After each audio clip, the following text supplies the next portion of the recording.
the leader in breaking news. This is 14 News.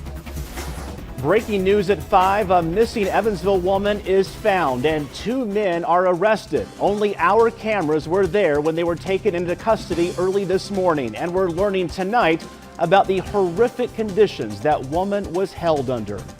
Good evening, I'm Brandon Bartlett. As we come on the air tonight, new details are coming in about Joelle Lockwood. As we first reported, the missing mother of 2 was found safe last night in Posey County. Tonight, authorities are saying that she was held captive under terrible conditions.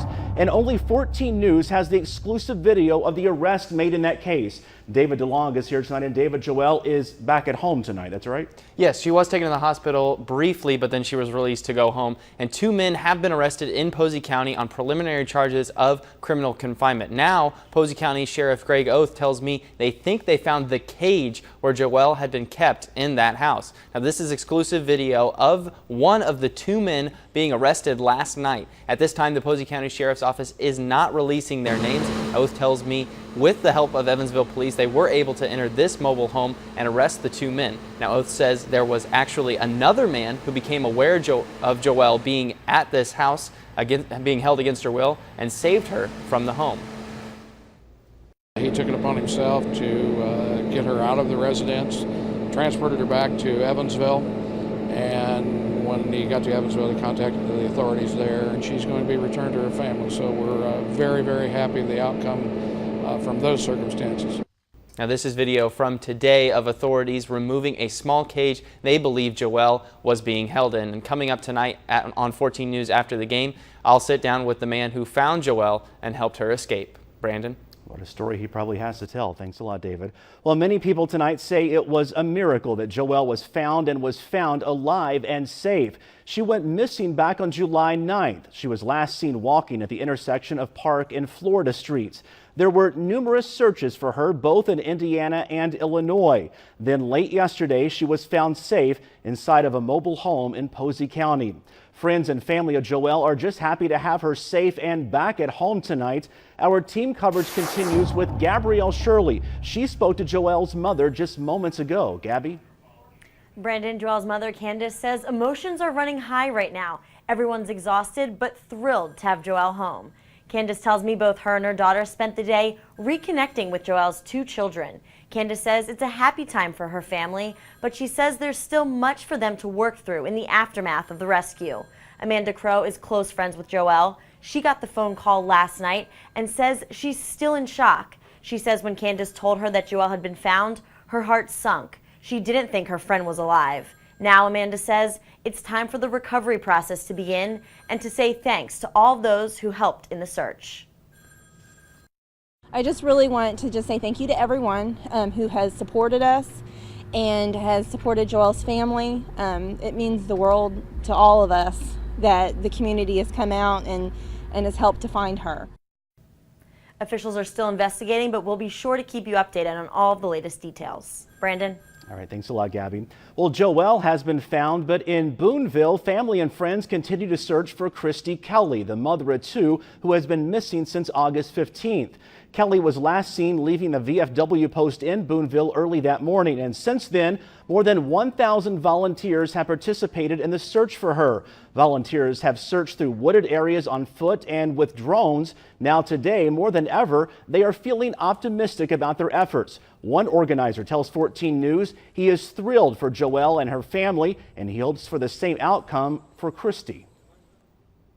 We were together when we heard the news, meaning many of the family and some of the friends, and it's a renewed sense of hope. Continuing, we certainly haven't given up at any point on getting Christy home, but yes, renewed sense of hope. And Christy's parents will be speaking out at a news conference tomorrow afternoon. We will be there and we'll bring you all the details tomorrow on 14 News. Now, this is obviously still a developing story tonight. The latest on the Joelle Lockwood case can be found online at 14news.com and on the 14 News mobile app. We're also gathering new information for later tonight on 14 News after the game. A former Evansville police officer wants to help women feel safe and secure when they're out and about. So today he held a No Fear seminar. Guy Menace used to work at the Evansville Police Department. He says recent events surrounding Joelle Lockwood and Christy have generated a buzz among some women in Evansville. Menace says he has been getting Facebook messages from women who fear for their safety, and he says he wanted to address it. Menace held a seminar today to help women recognize when they are in danger and to teach them how to get away from it. The most important thing to me is I want every lady that leaves here today to feel more empowered. I want them to feel as though I may be small, I may be frail, I may have an illness, where I'm not particularly strong, but I can still defend myself, and I can still see trouble before it happens.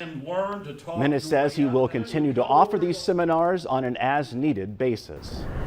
High pressure is being very kind to the tri-state, and we have a cool start to the work week on the way as that high pressure lazily moves to the east, and you would be hard-pressed to find any clouds in the sky today. It was really just a spectacular early taste of fall, even though fall doesn't begin for about another week and a half here. We have clear skies out there now, and through the evening, temperatures are going to fall back into the mid-50s overnight. I'll be back with the rest of the First Alert forecast in just a minute. All right, thanks a lot, Jeff. Well, we want to take a moment to welcome back our viewers on DirecTV tonight. Raycom Media promised to work around the clock to get WFIE back on the air. We have an agreement in principle to get you the NFL, your local news and weather, plus network and local programming back on DirecTV. Raycom Media will be working over the next few days to finalize the full agreement. We promise to keep you informed every step of the way. We understand this has been a frustrating time and deeply value all of our viewers' passionate responses. Our commitment to you and all of our viewers across the tri-state is now stronger than ever. Thank you for your loyalty to 14 WFIE. And still ahead here this Sunday night, it was a star-studded farewell today for comedian Joan Rivers. Hear from some who attended her private funeral next. Also tonight, Apple is set to make a big announcement this week. We'll give you a preview. And it's the night many of you have been waiting for. Sunday Night Football is back on NBC. We'll have a preview. Stay with us. You're watching 14 News at 5 in high definition.